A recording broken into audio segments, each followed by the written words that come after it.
आदाब, मैं आगा खुर्शीद खान। पिछले 20 दिनों से देश भर में लाखों आंदोलन हो रहे हैं।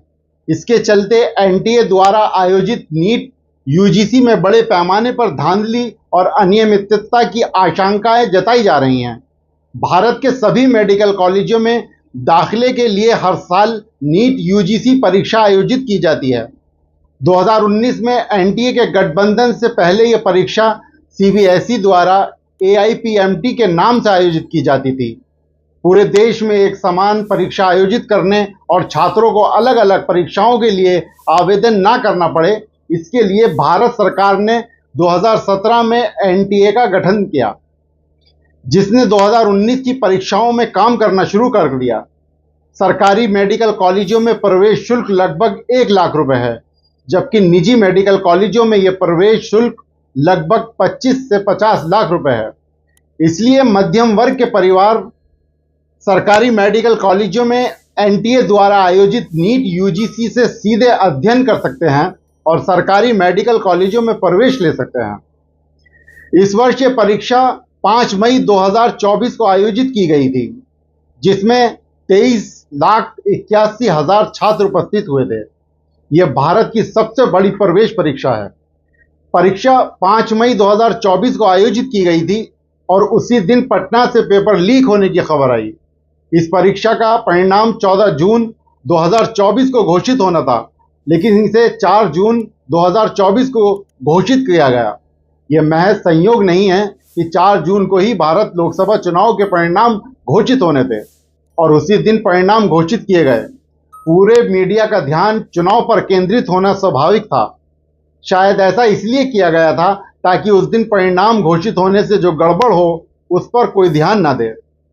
जब परिणाम घोषित हुआ तो देखा गया कि 67 छात्रों ने प्रथम रैंक प्राप्त की। पिछले वर्षों में 2 या 3 छात्रों ने प्रथम रैंक प्राप्त की है। इन 67 छात्रों ने 720 में से 720 अंक प्राप्त किए। घोषित परिणामों के अनुसार 718 और 719 अंक भी छात्रों ने प्राप्त किए, जो परीक्षा की योजना के अनुसार असंभव था। प्रत्येक सही उत्तर के लिए 4 अंक मिलते हैं और गलत उत्तर के लिए 1 भी अंक जब्त कर लिया जाता है।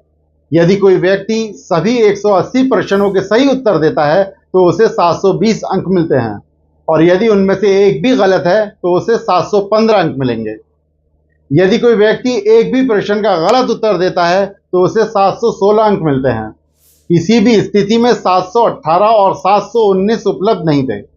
जब इस संबंध में काफी हो हल्ला मचा तो एनटीए ने एक प्रेस विज्ञप्ति जारी कर बताया कि ऐसे छात्रों को सॉलिड मार्जिन दिया गया था। बाद में बताया गया कि केवल 1563 छात्रों को परीक्षा में समय पर अंक दिलाने के लिए सॉलिड मार्जिन दिया गया था।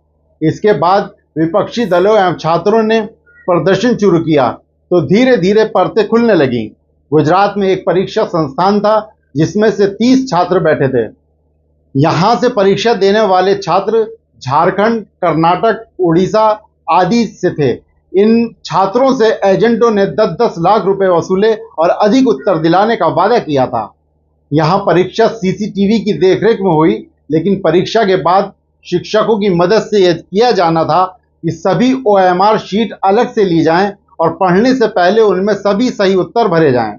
यह उम्मीदवारों के साथ किया गया और उन्हें अपनी ओएमआर शीट खाली छोड़नी थी। अगर वे अपने प्रयास में सफल हो जाते तो तमाम प्रयासों के साथ यह केंद्र नष्ट हो सकता था। यह जिला प्रशासन की सतर्कता और तत्परता थी कि उन्होंने समय रहते इस पर कार्रवाई की और स्कूल के प्रिंसिपल और अन्य शिक्षकों को गिरफ्तार कर लिया। जब से रिजल्ट सामने आया है उसके बाद से लगातार विपक्ष के निशाने पर एनटीए और भाजपा सरकार है।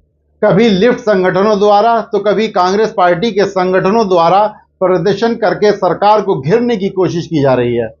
नीट पेपर को पूर्ण कराने की मांग को लेकर कांग्रेस पार्टी की छात्र संगठन एनएसयूआई ने एनटीए के दिल्ली कार्यालय पर ताला लगा दिया, तो वहीं युवा कांग्रेस में संसद घेराव के लिए मार्च किया। इस दौरान पुलिस में लाठीचार्ज कर युवाओं छात्रों को हटाने की कोशिश की। अब सवाल ये उठता है कि आखिर क्या मजबूरी है कि इतने बड़े पैमाने पर आंदोलन किया जा रहा है, लेकिन सरकार पेपर लीक और एनटीए के संबंधों की जांच नहीं कर रही है। आखिर क्या कारण है कि नीट परीक्षा को पूर्ण आयोजित नहीं किया जा रहा है?